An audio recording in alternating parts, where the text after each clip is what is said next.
They're waiting outside. The words escaped Betty Goodson's lips before caution could silence them, whispered so close to David Ramirez's ear that she caught the scent of his expensive cologne layered with aged whiskey. The Mafia boss went rigid, his wine glass suspended inches from his mouth, his dark eyes cutting to her face with an intensity that sent her pulse into overdrive. Betty had served tables at Maison Luxe for 18 months, and she had mastered one survival instinct above all others: never involve yourself in business that doesn't concern you. But the three men positioned near the exits had been checking their phones in synchronized intervals for the past 20 minutes, their movements too precise to be coincidence. The black SUV idling across the street had remained stationary far longer than traffic patterns allowed, its occupants watching the restaurant entrance with predatory focus. And Betty knew with the same instinctive certainty that had kept her alive in this world of dangerous men and deadly secrets that if David Ramirez walked through that front door in his perfectly tailored suit, he would never walk back.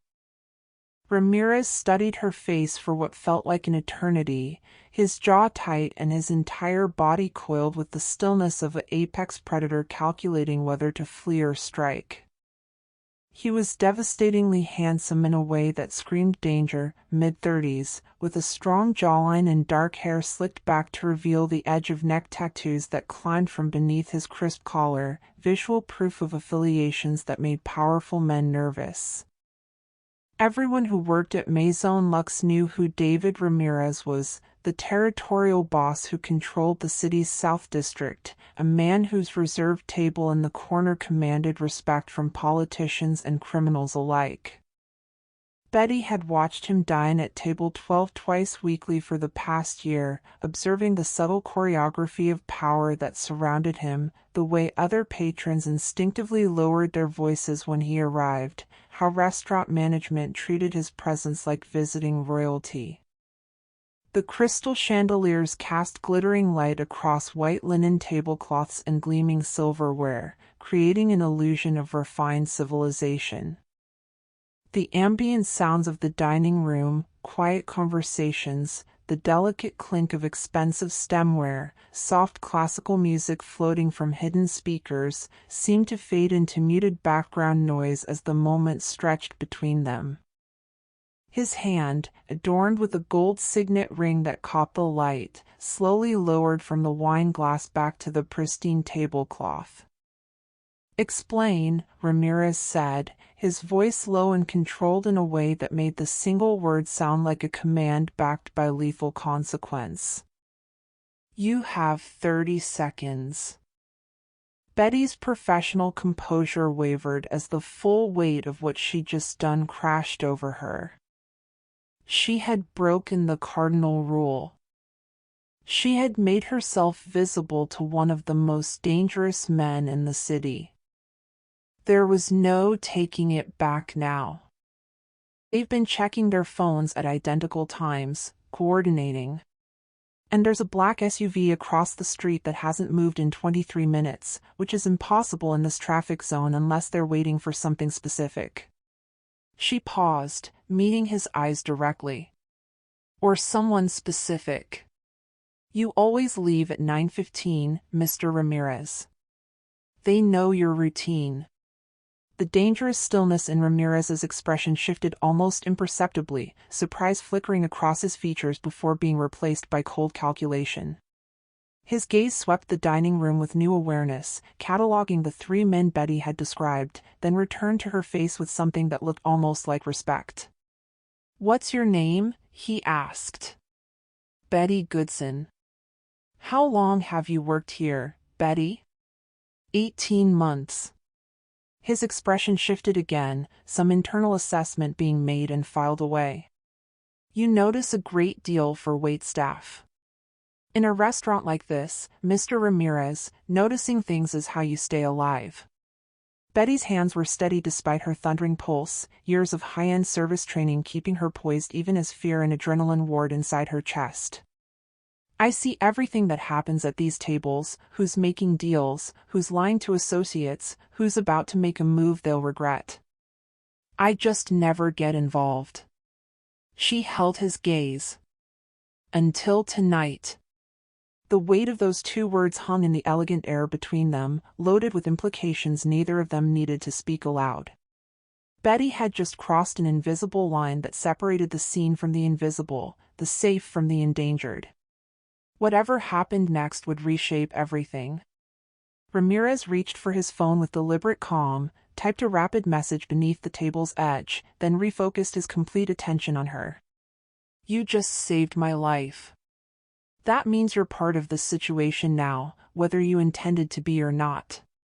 Those men outside will wonder what you whispered, what you know, whether you're a liability they need to eliminate.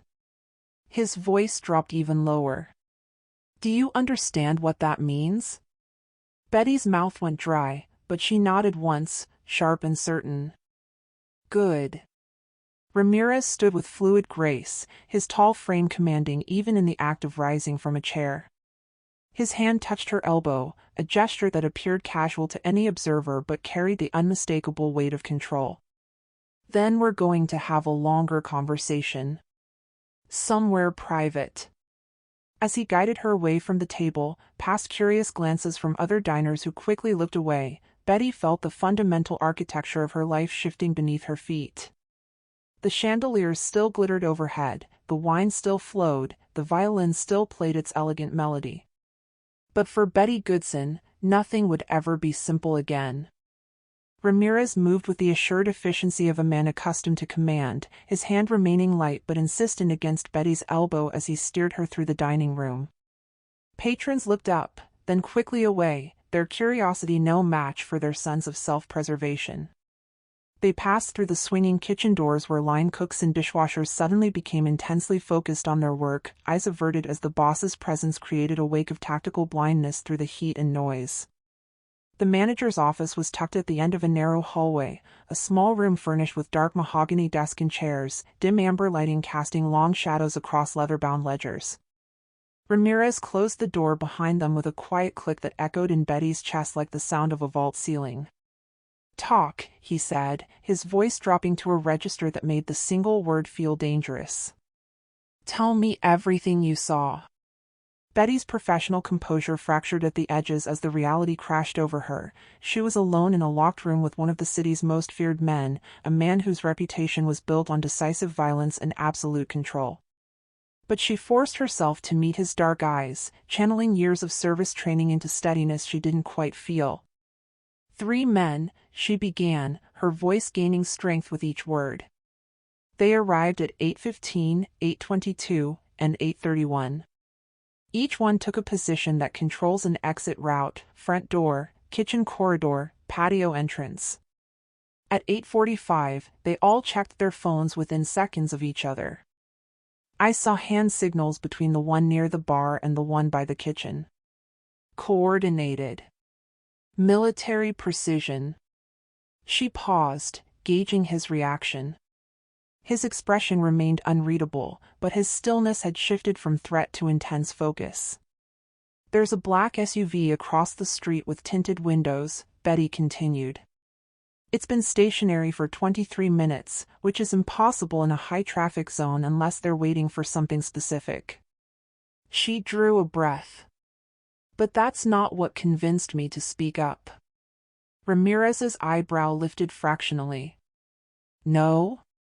It's the pattern. These men aren't trying to blend in perfectly, they're professionals who know they only need to maintain cover for a specific window of time. They're waiting for you to leave. At your usual time, 9:15. Whoever planned this knows your routine intimately. Someone close to you. The temperature in the room seemed to drop. Ramirez studied her with an intensity that felt like being dissected, his gaze cataloging every micro-expression on her face. What's your name? Betty Goodson. How long have you worked here, Betty? 18 months. Something shifted in his expression, calculation replacing the immediate edge of threat, assessment taking the place of suspicion. You notice a great deal for waitstaff. In this restaurant, Mr. Ramirez, noticing things keeps you alive, Betty replied, finding her footing in honesty. I see everything that happens at these tables. Who's making deals, who's lying to their partners, who's about to make a move they'll regret. I just never get involved. She held his gaze. Until tonight. The words hung between them, weighted with implications neither needed to spell out. Betty had crossed the invisible line that separated the scene from the safe, and there was no path back to anonymity. Ramirez pulled his phone from his jacket, typed a rapid message with practiced efficiency, then refocused entirely on her. You just saved my life. That means you're part of this situation now, whether you intended to be or not. Those men outside will wonder what you whispered to me, what you know, whether you're a liability that needs eliminating. His voice was matter-of-fact, almost gentle in its brutal honesty. Do you understand what that means?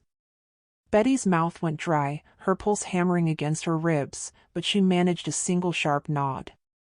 I need someone I can trust, Ramirez continued, his tone shifting into something that sounded almost like respect. Someone who sees what others miss. Someone who moves through this world invisible.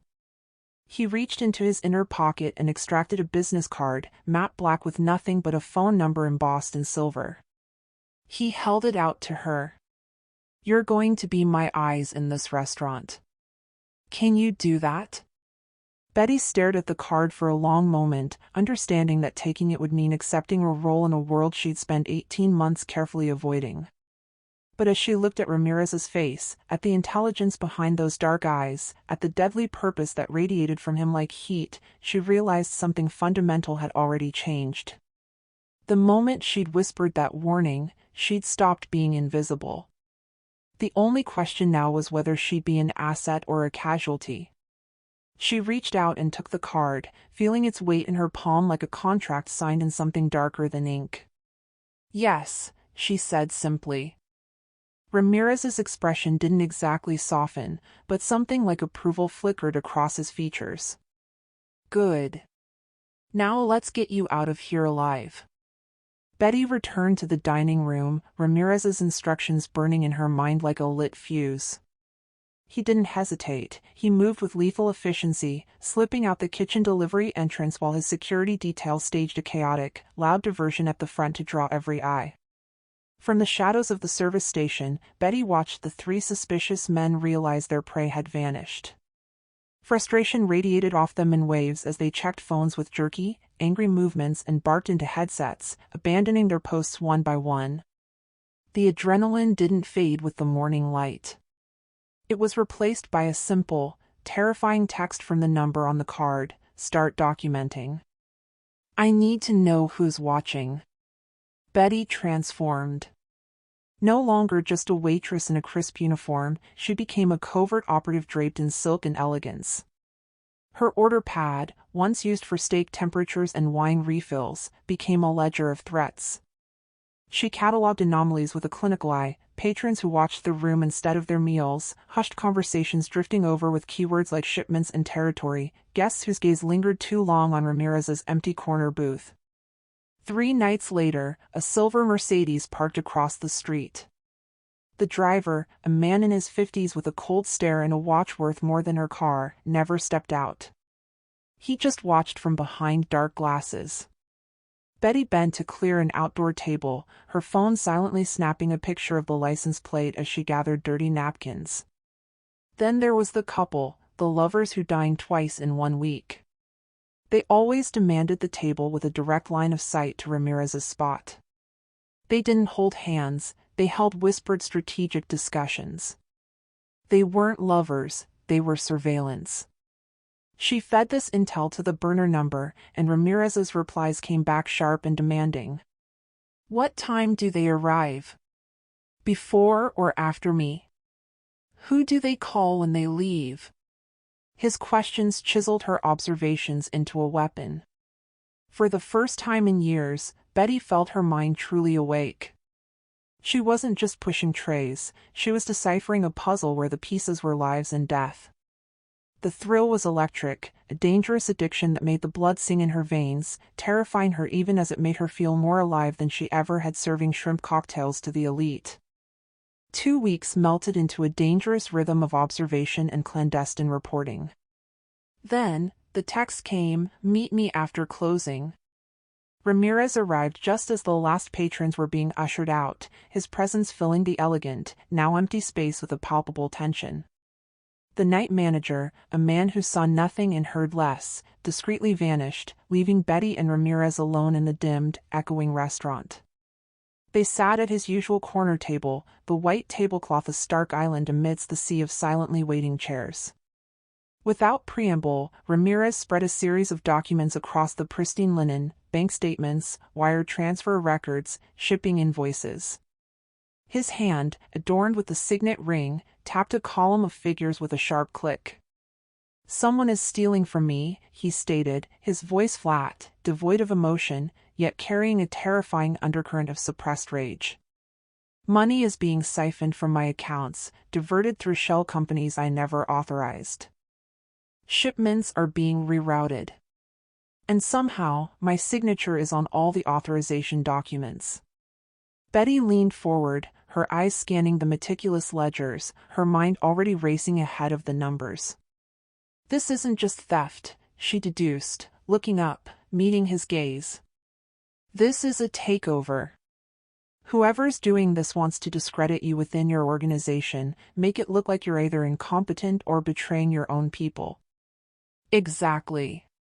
Ramirez's jaw tightened, a muscle jumping in his cheek. The assassination attempt was Plan A.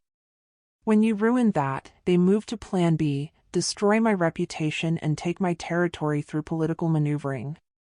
Who has access to forge your signatures? Who knows your accounts and shipment schedules with such intimacy?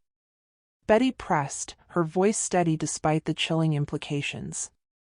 Ramirez's dark eyes narrowed, his expression clouding further. "Very few people. My attorney, my accountant, my second in command."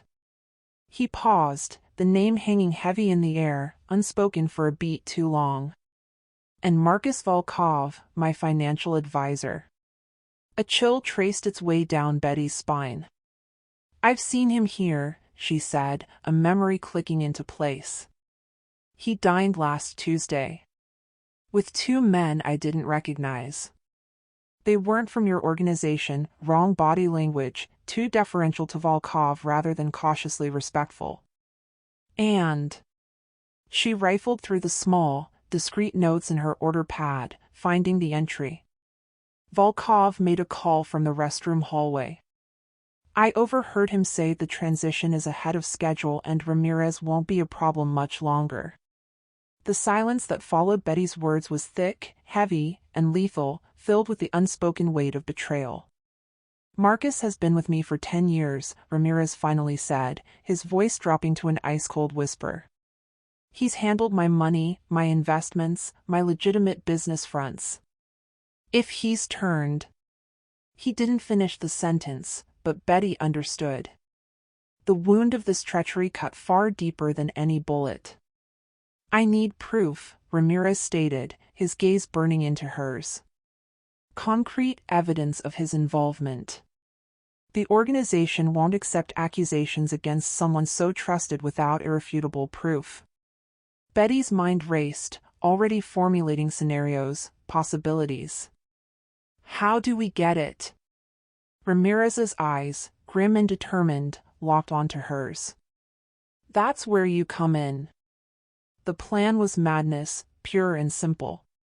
Marcus Volkov was hosting a charity gala at his waterfront estate, a black tie affair crawling with politicians, businessmen, and carefully vetted sharks. Volkov used these galas to launder his image, hiding his sins behind tuxedos and champagne. "Maison Luxe's catering," Ramirez explained, placing a device no larger than a cigarette lighter into her palm. "You'll be invisible. Volkov won't look twice. Get into his office on the 2nd floor, East Wing, and plant this." For 3 days, Betty underwent a brutal crash course in espionage. Torres, Ramirez's security chief, a man carved from granite, taught her to read room geometry, find blind spots, and walk without sounding like a threat. She memorized the estate's blueprints until she knew the layout better than her own apartment.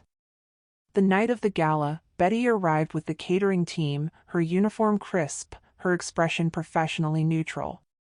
The estate was a fortress of marble and crystal, the air thick with the scent of expensive perfume and the cold weight of concealed weapons.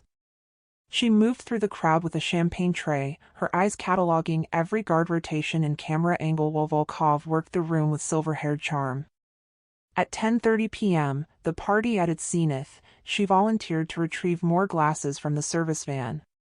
She slipped away, melting into the servants' corridors and leaving the laughter behind.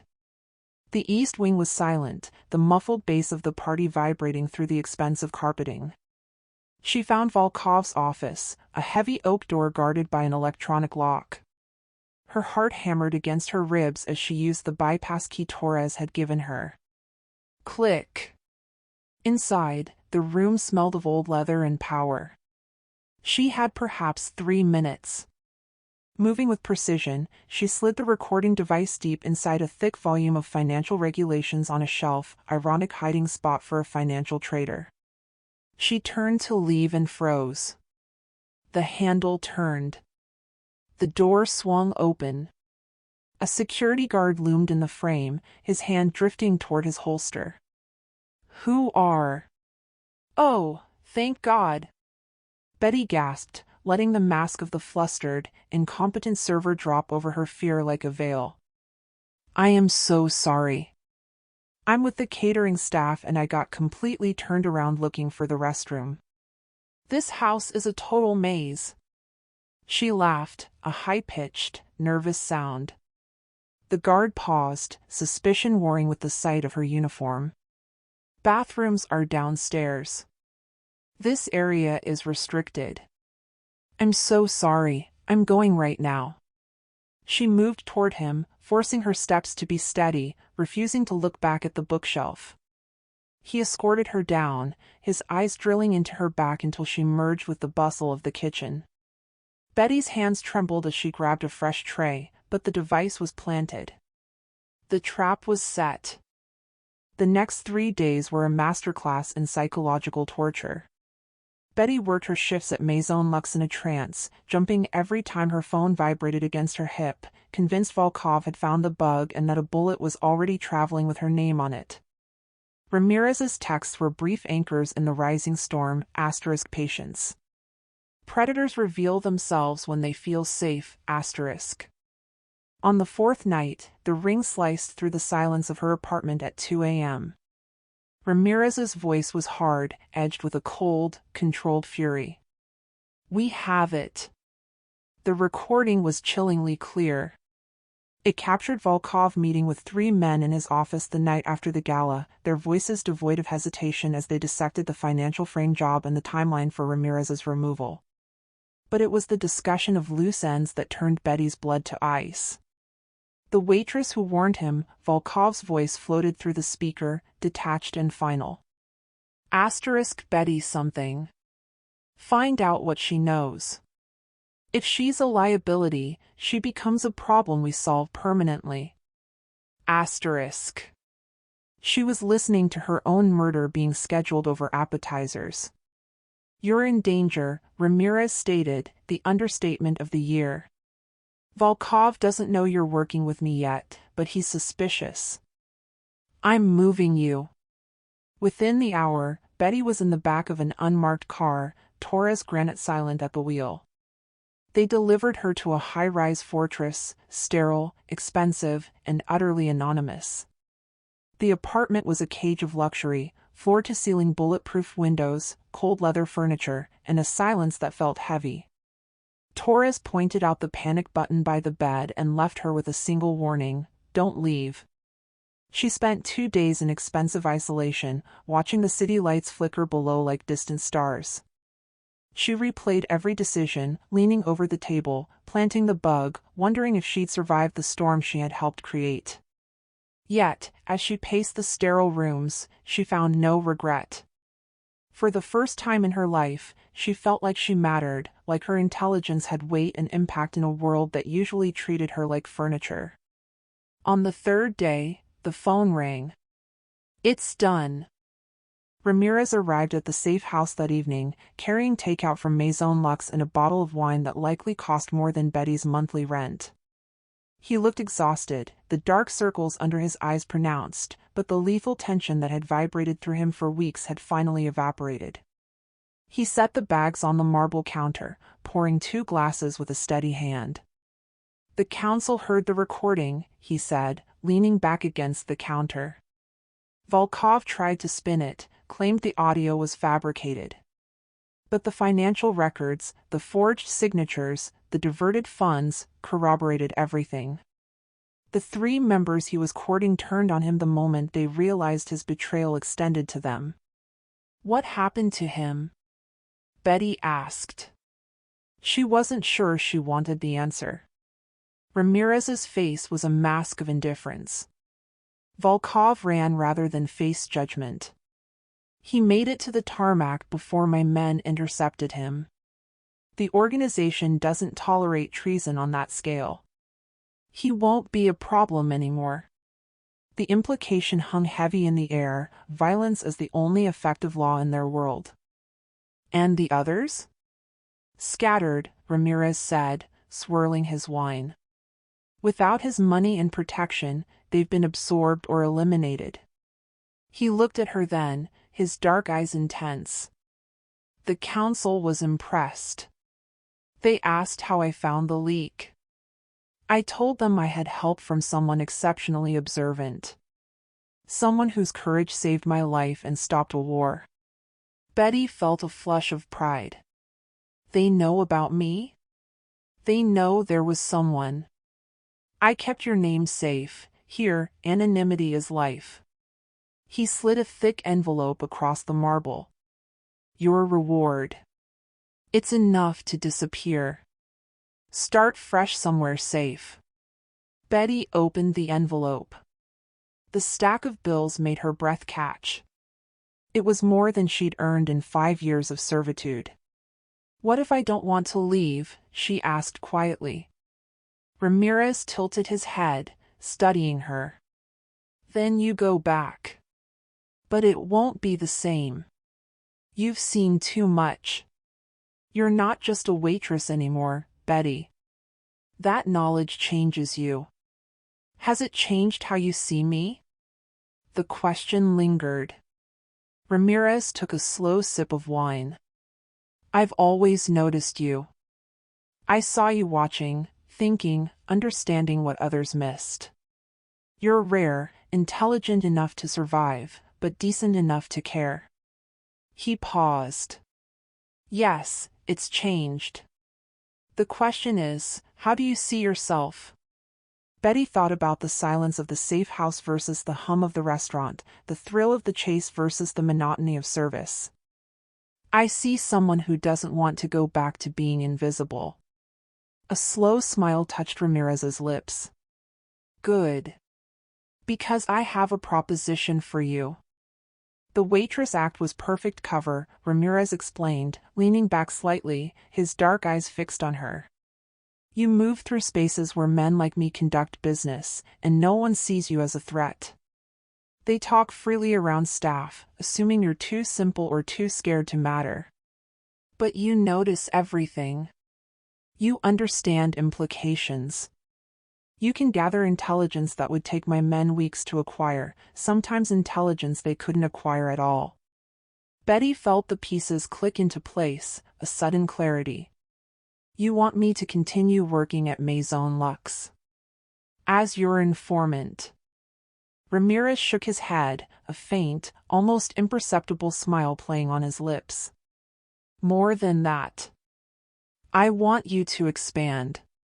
There are other restaurants, hotels, private clubs where the city's power brokers meet. Places where my usual people can't gain access because they're known, they're marked. But you're just staff. Invisible." He leaned forward, his voice a low, compelling murmur that resonated with conviction. I'm offering you a position in my organization, Betty. Not as muscle or as a dealer. As an intelligence specialist. You keep working your regular jobs, but you're also my eyes and ears in places I can't reach. In exchange, you receive protection, compensation well beyond what you're making now, and something I think you value even more, the opportunity to use your gifts for something that matters.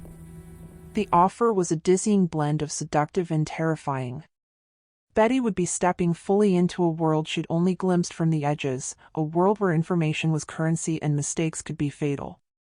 Her old life, small and predictable, flickered in her mind, her cramped apartment, the endless shifts, the quiet anonymity.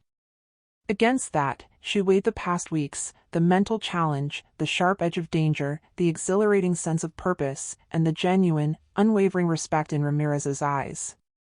"Why trust me?" she asked, the question escaping before she could truly consider it. "You barely know me."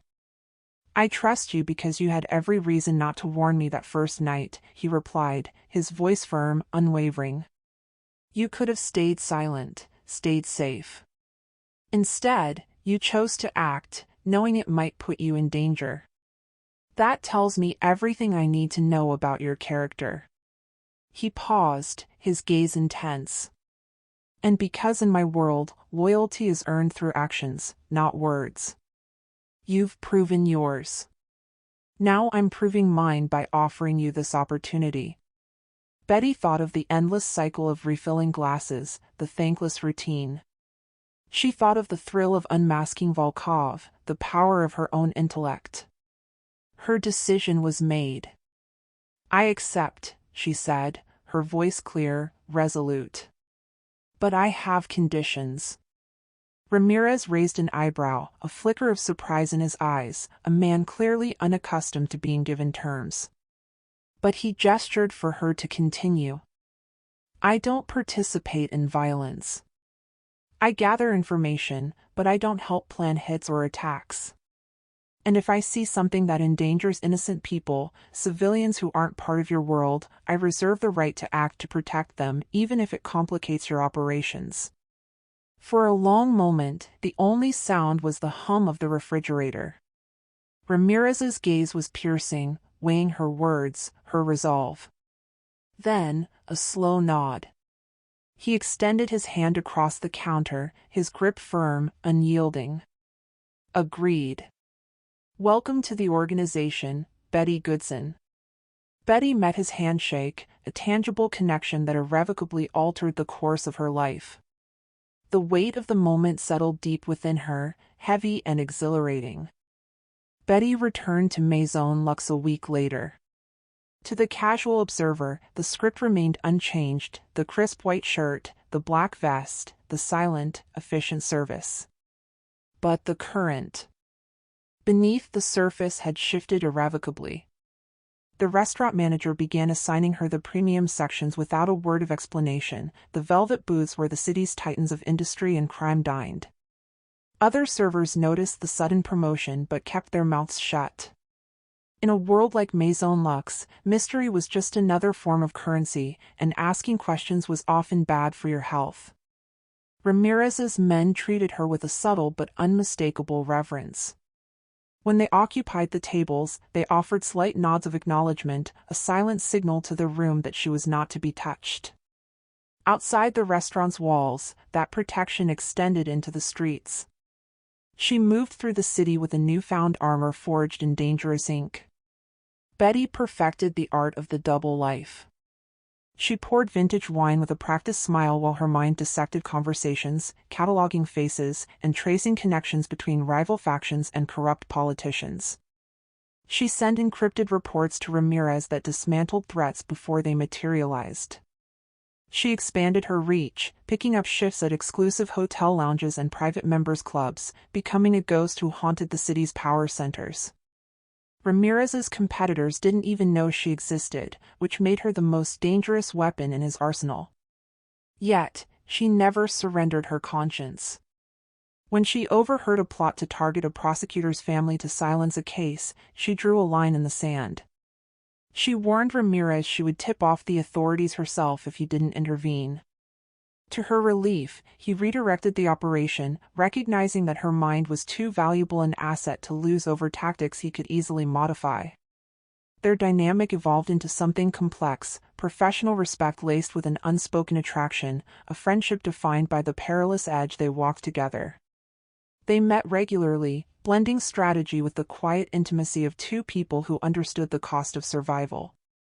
3 months after Volkov's downfall, Betty sat across from Ramirez in the darkened dining room, reviewing her latest batch of intel. He looked at her with an expression she had come to recognize, a mix of pride and admiration. "You've exceeded every expectation," he said, swirling his whiskey. "The council is asking about my mysterious source. I've kept your name safe, but they know someone is keeping me 3 steps ahead." "Good," Betty replied, a faint smile touching her lips.